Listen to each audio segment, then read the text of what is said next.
क्या बच्चा माँ के पेट के अंदर से ही सीखना शुरू कर सकता है? हमने महाभारत में अभिमन्यु की कहानी सुनी, जिसने माँ के गर्भ में ही चक्रव्यूह तोड़ना सीख लिया।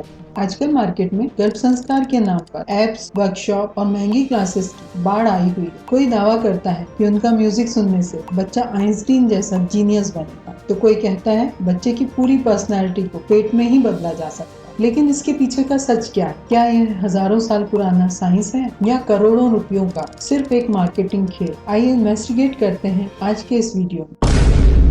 सबसे पहले समझते हैं कि ये कॉन्सेप्ट आया कहाँ से। गर्भ मतलब वomb और संस्कार मतलब अच्छी आदतें, वैल्यूज या एजुकेशन। आयुर्वेद के पुराने ग्रंथों में कहा गया है कि प्रेगनेंसी के दौरान माँ की डाइट, लाइफस्टाइल, उसकी सोच और मेंटल स्टेट का बच्चे पर बहुत गहरा असर पड़ा। और ये सिर्फ भारत तक सीमित नहीं था। एंशिएंट ग्रीक और मिस्र के लोगों का भी मानना था कि माँ का माहौल बच्चे को शेप करता है। लेकिन पिछले कुछ सालों से इसने एक स्ट्रक्चर्ड इंडस्ट्री का रूप ले लिया। अब आते हैं सबसे बड़े सवाल पर, साइंस क्या कहती है? रिसर्च दिखाती है कि प्रेगनेंसी के 25th से 29th वीक के बीच बच्चा बाहर की आवाजें सुन सकता है। बच्चा अपनी माँ की आवाज पहचानता है। एक स्टडी जो पबमेड पर पब्लिश हुई है बताती है कि म्यूजिक बच्चे की हार्ट रेट को कंट्रोल कर सकता है। लेकिन क्या इसका ये मतलब है कि कोई खास म्यूजिक सुनने से बच्चा पैदा होते ही मैथ या कोडिंग सीख लेगा? बिल्कुल नहीं। साइंस कहती है बच्चा सिर्फ स्टिमुलेशन यानी वाइब्रेशन या साउंड को महसूस कर सकता है। वो कोई लैंग्वेज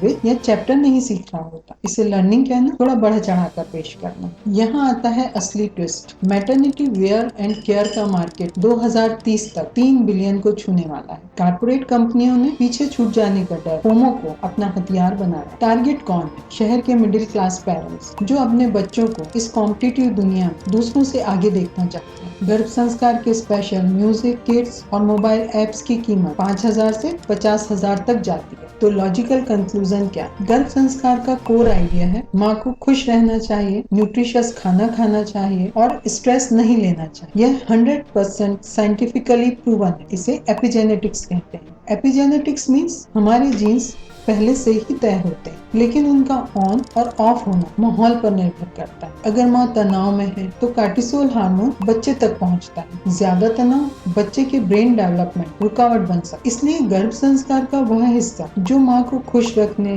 ध्यान, संगीत की बात करता है वो साइंटिफिक। लेकिन इसके लिए आपको 50,000 का प्रीमियम पैक नहीं चाहिए। इसके नाम पर जो स्यूडो साइंस बेची जा रही है कि बच्चा पेट में ही लैंग्वेज सीख लेगा या उसकी पर्सनैलिटी पैकेज के हिसाब से डिजाइन, उसके कोई सॉलिड एविडेंस नहीं। कंक्लूजन ये है कि गर्भ संस्कार का असली मतलब है हैप्पी मदर हेल्दी बेबी। इसके लिए आपको किसी महंगे ऐप की जरूरत नहीं। अगर आप एक सपोर्टिव एनवायरनमेंट तैयार करते हैं तो यही असली गर्भ संस्कार। कारपोरेट ट्रैप में फंसने की बजाय एविडेंस बेस्ड न्यूट्रिशन और मेंटल हेल्थ पर ध्यान दीजिए। अगर आप गर्भ संस्कार को डीपली समझना चाहते हैं और अप्लाई करना चाहते हैं तो मिलते हैं अगले वीडियो में डीप रिसर्च के साथ।